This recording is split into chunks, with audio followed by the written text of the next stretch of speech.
बिस्मिल्लाहिर्रहमानिर्रहीम। अस्सलाम वालेकुम।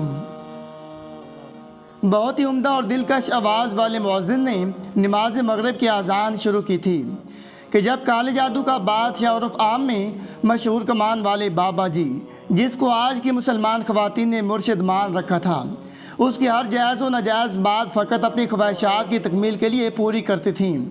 वो अज़ान के दौरान भी खामोश नहीं हुआ था। वो अपनी मुरीदनी नफीसा सरमद को नफसानी ख्वाहिश पूरी करने के लिए राज़ी कर रहा था और ईमान से खाली नाम की मुसलमान औरत उसके लिए महज खिलौना साबित हुई थी।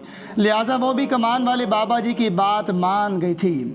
अज़ान के दौरान बिना आदाब का ख्याल रखे इस तरह की गलीज़ गुफ्तगू करने की वजह से साफ ज़ाहिर हो रहा था कमान वाले बाबा जी दर हकीकत शैतान के पैरोकार बनकर राह हिदायत से भटक चुके हैं और कमज़ोर ईमान वाली औरतों के लिए भी राह हिदायत से भटकने की वजह बन रहे हैं।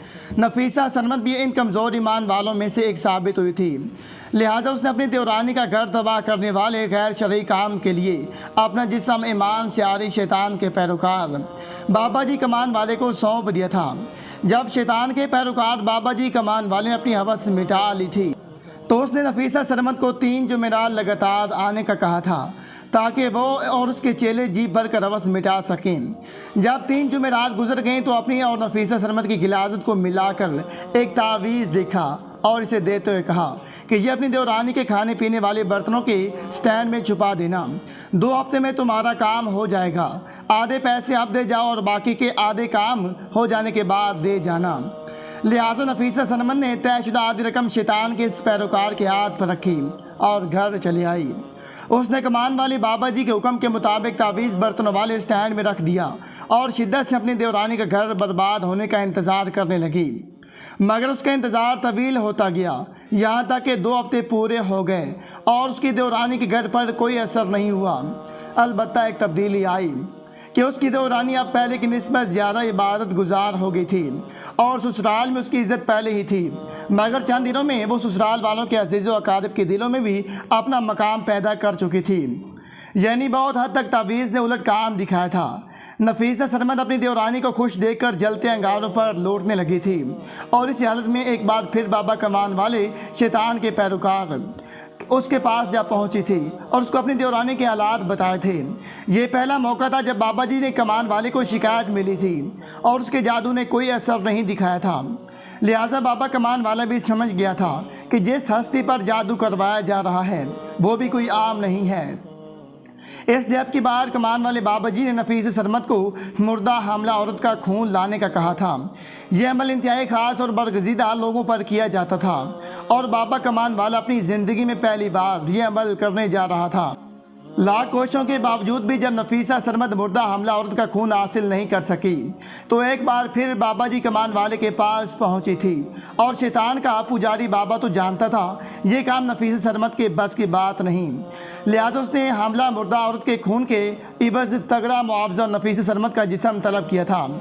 हसद की आग में अंधी इस औरत ने अब की बार भी जादूगर बाबा की बात मान ली थी और एक बार फिर बाबे और उसके चेलों के हवस का निशाना बनने के बाद उसे तगड़ा मुआवजा भी दिया गया था। बाबा जी ने खून मंगवा कर अमल शुरू कर दिया था और 10 दिन बाद तावीज़ नफीसा सरमद के हवाले करते हुए कहा था तावीज़ अपनी देवरानी के कपड़ों में रखना या सोते जागते में किसी वक्त मौके मिलने पर उसके जिस्म से लगाती रहना। 3 दिन में तुम्हारी ख्वाहिश पूरी हो जाएगी, तुम्हारी देवरानी को तलाक हो जाएगी और उसका घर टूट जाएगा। तावीज़ देकर एक बार फिर तगड़ी कीमत अदा करने के बाद नफीसा सरमद घर पहुंची और किचन में खड़ी देवरानी को हाथ से चूमते हुए तावीज़ उसके जिस्म के साथ मिस किया और बहाने से ऐसा करती रही यहाँ तक कि दूसरे शाम को उसकी देवरानी की तबीयत बिगड़ गई और खून की उल्टियाँ करने लगी। डॉक्टरों ने चेकअप किया तो कहा कि इसने जहर खा लिया है। इसका मैदा वाश किया गया मगर उसकी तबीयत पर कुछ फ़र्क नहीं पड़ा। यूँ उसकी मौत अटल समझ ली गई और उसके करीब बैठकर कुरान पाक की पढ़ाई शुरू कर दी गई। कुरान मजीद की तिलावत शुरू होने की देर थी कि नफीसा सरमद की देवरानी की हालत बेहतर होना शुरू हो गई। यहाँ तक कि 1.5 घंटे के बाद वो खुद बैठकर तिलावत कुरान पाक की कर रही थी। उसके सामने उसका माजी चल रहा था और वो हैरान हो रही थी कि आज उसकी 3 नमाज़ें कज़ा हो चुकी थीं। रात 11 बजे तक वो मुकम्मल सेहतयाब थी। बिना किसी सहारे के उठकर वाशरूम गई, वज़ू किया और अस्पताल में ही नमाज इशा अदा की और सर सजदे में रख कर रोने लगी। जब दिल को सुकून मिल गया तो उठी और जाए नमाज तय करके नर्स के हवाले की। रात की ड्यूटी पर मामूर डॉक्टर ने उसका चेकअप किया और उसे मुकम्मल सेहतयाब देकर इस वाक़े को मोइज़ा करार दे दिया और उसे घर जाने की इजाज़त दे दी। अगला सारा दिन तकरीबन नफीस सरमद की देवरानी ने मुसल्ले पर गुजारा और खैर खैरियत से गुजर गया।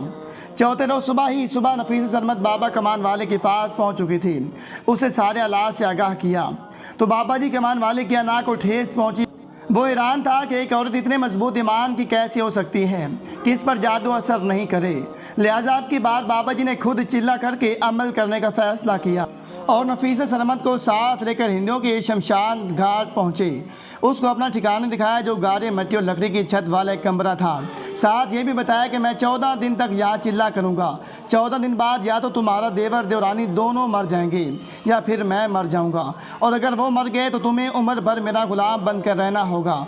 नफीस सरमद बाबा जी के कदम छूते हुए बोली, मुझे आपकी शर्त मंजूर है, और इसके साथ ही वापस पलट आई। उसे यकीन हो चला था कि आपकी बार कुछ ना कुछ हो जाएगा, मगर कहते ना कि जिसे रब रखे उसे कौन चखे। ये 14 दिन भी खैर खैरियत से गुजर गए तो नफीस सरमद बाबा जी कमान वाले की हालत देखने के लिए अपनी एक राजदार सहेली के हमरा शमशान घाट पहुंची। और जो ही बाबा जी की चिल्ला गाह में दाखिल हुई तो देखा कि 2 हस्दे बाबा कमान वाले के जिस्म खा रही हैं।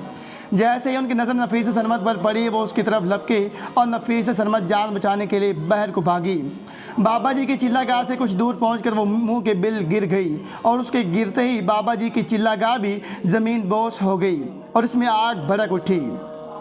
नफीसा की सहेली दौड़कर उसके पास पहुंची तो नफीसा ने उसे अंदर के हालात का बताया। नफीसा सरमद के बाकी सारे अमाल से वो पहले ही बखूबी वाकिफ़ थी। इसी दौरान नफीसा की जान भी निकल गई और जिस्म वहीं पड़ा रह गया। नफीसा सरमद की सहेली को मालूम था कि नफीसा सरमद घर वालों को बताए बगैर मुझे साथ लेकर यहाँ आई है, लिहाजा किसी को मालूम नहीं कि मैं नफीसा के साथ हूँ। इसलिए उसने नफीसा की लाश वहीं छोड़ी और घर को चल दी। जबकि बाबा जी के आधे जले हुए ढांचे और नफीसा को गैर मुस्लिम समझती हुई इसी शमशान घाट में जलाकर राख कर दिया गया। और यूँ मखलूक खुदा के दुश्मन जब ईमान के मजबूत लोगों से टकराते हैं अपनी मौत को दावत दे बैठे, यहाँ तक कि मौत के बाद कब्र भी नसीब नहीं हुई बल्कि गैर मुस्लिम समझते हुए उनको जला दिया गया। इसी वजह से इस बुरे अमल के करने और करवाने को इस्लाम से खारिज समझा जाता है। बल्कि हज़रत उमर रज़ी अल्लाह तआला अन्हु के दौर में जादूगर मर्द और औरत का सर कलम करने का हुक्म दिया गया था ताकि इस्लाम ऐसे फितनों से पाक रहे। सास की खांसी की वजह से बहू की नींद डिस्टर्ब हो रही थी। शोहर के सामने खुद तो सास बुरा भला कह नहीं सकती थी, लिहाजा बहू ने फ़ौरन अपने चंद माह के बेटे को चुटकी काटी थी जो रोने लगा था और फिर अपने बेटे का नाम इस्तेमाल करते हुए अपने शोहर से कहा था, माँ की वजह से छोटा बार बार उठ जाता है, अगर बच्चे की नींद पूरी ना हो तो उसे शदीद ठंड में बच्चा वैसे ही बीमार पड़ जाएगा। शोहर ने उठकर बीवी के हुक्म की तामील करते हुए माँ को झिड़का था, मगर खांसी झिड़कने से कहाँ रुकती है। और फिर बूढ़ी माँ तो टीबी की मरीज़ा थी, लिहाजा उसके बेटे ने उठकर उसका बिस्तर सैर में लगा दिया था। बूढ़ी नातवा माँ अपने जवान पुत्र की मजबूत गिरफ्त में घिसते हुए सेन में पड़ी टूटी फूटी चारपाई तक आई थी। बेटे ने धक्का देकर माँ को चारपाई पर फेंका था और जगह जगह से फटा हुआ कंबल लाकर माँ के ऊपर डाल दिया था। सैन में सख्त सर्दी थी, दिसंबर की यकबस्ता रातें थीं, ऊपर से टीबी ने बिगड़कर फेफड़ों तक को ज़ाया कर दिया था। खांसी करते करते कहीं बार सांस रुक जाती थी और पता नहीं कितने कितने लम्हे रुकी थी, कहीं बार तो उल्टी तक निकल जाती थी। बहू अब अंदर पहले से भी ज़्यादा परेशान थी क्योंकि अब ठंड की वजह से खांसी में वक्फा भी नहीं हो रहा था, सिवाय इन चंद लम्हों के कब बूढ़ी सास की सांसें भी थमी होती थीं। लिहाजा बहू ने एक बार अपने बेटे को चुटकी काटी जो रोने लगा। बेटे के रोने की आवाज़ पर उसका शोहर भी जाग गया और बहू ने एक बार फिर अपने शोहर से सास की खांसी की शिकायत की। अब की बार शोहर उठा और आन की आन में अपनी माँ के सर पर पहुँचा, चारपाई का एक सिरा पकड़ाकर खींचा और खींचता हुआ सैन के दूसरे सिरे तक ले गया। माँ बेचारी कहीं रास्ते में ही गिर गई। वापसी पर मुँह अंधेरे जब अपनी चहेती बीवी के पास लौट रहा था तो उसका पाँव अपनी माँ से टकराया तो मुंह के बिल गिरा और माँ के मुंह से बेख्तियार हस्बी अल्लाह के अल्फाज निकले और साथ ही मुंह से निकला, पुत तेनू शर्त नहीं वज्जी। बेटे ने कोई जवाब नहीं दिया था और एक बार फिर अपनी मां घसीटने के अंदाज में उठाते हुए ले जाकर बिस्तर पर डाल दिया, जहां उसकी मां सारी रात ठंड की वजह से खांसते खांसते सुबह तक मर गई थी और जिसम ठंड की वजह से अकड़ गया था। सुबह जब बहू ने नाश्ता कर लिया तो अपने शोर को भी करवा लिया, तो फिर इस नाहंजार को उसकी माँ की मौत की खबर सुनाई और शोर अब की बार भी कोई पशेमान ना हुआ, बल्कि उल्टा माँ की मौत के नाम पर गाँव से मांग कर बीवी के पेट का जहन्नम भरा और माँ को उसका अपना खरीद कर रखा गया कफन पहनाकर कब्र में उतार दिया। वक्त गुजरता गया, इस बदबख्त का बेटा जवान हुआ, बीवी बेटे की चढ़ती जवानी में फौत हो गई, जबकि वो मुकाफात अमल से गुजरने के लिए जिंदा रहा। वो बूढ़ा हो चुका था। खांसने की वजह से उसकी 4 दिसंबर जनवरी की यकबस्ता रातों में भी सहन के आखिरी कोने में ऐन उस मकाम पर होती जहाँ आखिरी बार उसने घसीट कर अपनी माँ को लिटाया था। उसके पास ओढ़ने के नाम पर वही कंबल माँ वाला था, अलबत्ता वो मर्द था, चल फिर सकता था, लिहाजा वो दूर दूर के देहातों में जाकर कचरा कुंडियों से गर्म कपड़े ढूंढ लाता जो उसे सर्दी से बचाने के काम आते, मगर सर्दी से बच सकता था अपने अंजाम से नहीं। आज वो अपने नौमौलूद पोते को प्यार कर रहा था कि बहू ने देख लिया। शौमई किस्मत को उसका पोता रात को बीमार पड़ गया। उसकी बीवी ने अपने शोर के सामने सारा इल्ज़ाम ससर पर डालते हुए बताया कि ससर ने उसे उठाकर ठंड में अपने पास रखा, मेरे मांगने पर मुझे गालियां देता रहा और कहता रहा कि तू बच्चों को बाप दादा के प्यार से महरूम कर रही है। साथ ही बीवी ने मगरमच्छ के आंसू बहाने शुरू कर दिए, यहाँ तक कि शोर तैश में उठकर आ गया और बाप को सहन के कोने में पड़ी चारपाई से उठाकर घर की दहलीज से बाहर फेंक दिया। जब अपने बेटे के हाथों जलील रुसवा होकर बूढ़े को घर से बाहर फेंका गया तो उसे अपनी माँ की याद आई, जिसने आखिरी अल्फाज में बेटे की फिक्र करते हुए पूछा था, बेटे तुम्हें कहीं चोट तो नहीं लगी। साथ ही वही बुरा शख्स अपने बेटे का अंजाम सोचने लगा और अंजाम सोचते सोचते सारी रात सर्दी में ठिठर ठिठर कर मर गया। दोस्तों, कहानी से सबक मिलता है कि वालिदैन के साथ किया गया सलूक हमारी हाथों की लिखी गई एक तहरीर है जो हमारी औलाद हमें पढ़कर सुनाती है। अल्लाह ताला हम सबको नेक अमल करने की तौफीक अता फरमाए। आमीन। जज़ाकल्लाह।